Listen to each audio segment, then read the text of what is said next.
And welcome back. Well, our next guests both have kids with a genetic disorder called Angelman syndrome. Their children have happy personalities, but also suffer on a daily basis.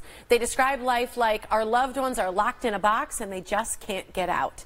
Coming up this weekend, there's a walk to not only raise awareness about Angelman, but rather to celebrate the lives of those who work so hard all year long just to live. Robin Lane and Stacy Cephalou are back, and they're going to share their experiences and tell you how to join the party, which is Saturday, May 19th. Good to see you, ladies. Good to see you, too. Thank you. Thanks for being here. I think, you know, when people hear that quote, it's like being your loved one is locked in a box and they can't get out.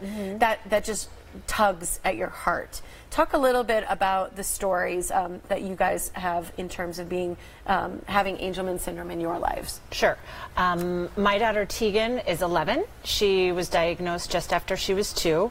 She's huge personality. All of our kids, big personalities, but the way that they are made, they're lacking a protein that's kind of connectivity through their bodies, so they're really unable to speak. A lot of them have mobility issues, really devastating seizures that can be life-threatening.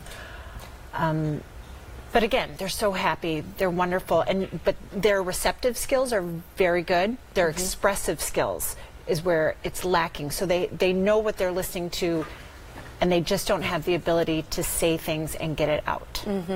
So this is a gene that's passed on from the father to the mother that is that causes this mutation. It's a gene mutation. It is. Well, there's different types. So there is a deletion where there's actually, it's not hereditary. So it's just something that happens in utero and development. That causes them to have a deletion on their 15th chromosome. And then there's also, well, there's multiple types other than just the 2, but with our 2 children, I have a deletion positive, and then Tegan is a mutation. Okay. So there's different types.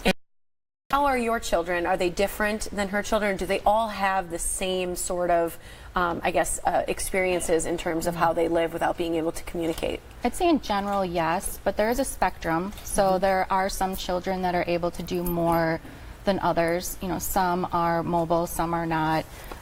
You know, some can self-feed, some others have to be tube-fed.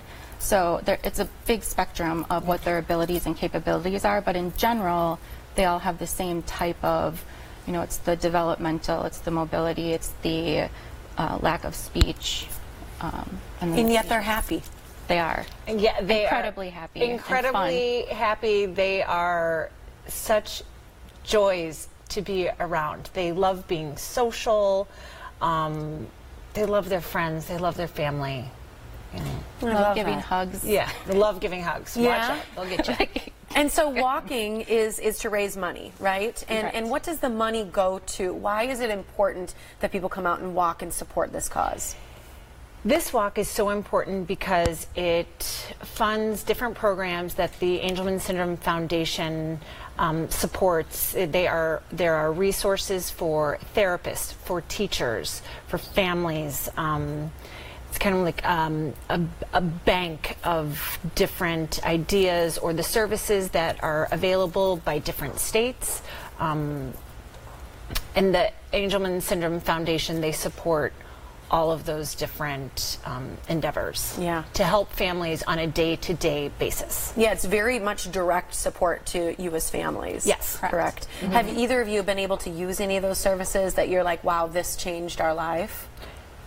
Absolutely. Yeah. I wouldn't be behind this if I didn't. Absolutely. I think for us in particular, I'm always struck by the therapist ideas, and when you're writing an IEP for your child that's dictating how her team is going to teach her and what they're going to teach her, you don't want to have to recreate the wheel. So they give you that resource to then help with their education, because our children are young enough now in an elementary school that is an integral part of her day-to-day and her learning, and making her life better. Yeah, and that's what this walk is really about. And you guys want people to come join you, come out and walk, because this is a celebration of life. Huge, Even though they live with huge. these struggles, this is truly about the happiness and the exuberance that they have every single day. Yes, absolutely.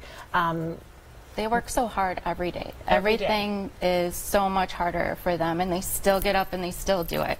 So With a huge smile. yeah, With a huge smile. And hugs. and hugs, lots of hugs. So go on out and get some hugs, right? That's a good start there. So the event is going on again May 19th. It's at Hoyt Park, right on Swan Boulevard in Tosa.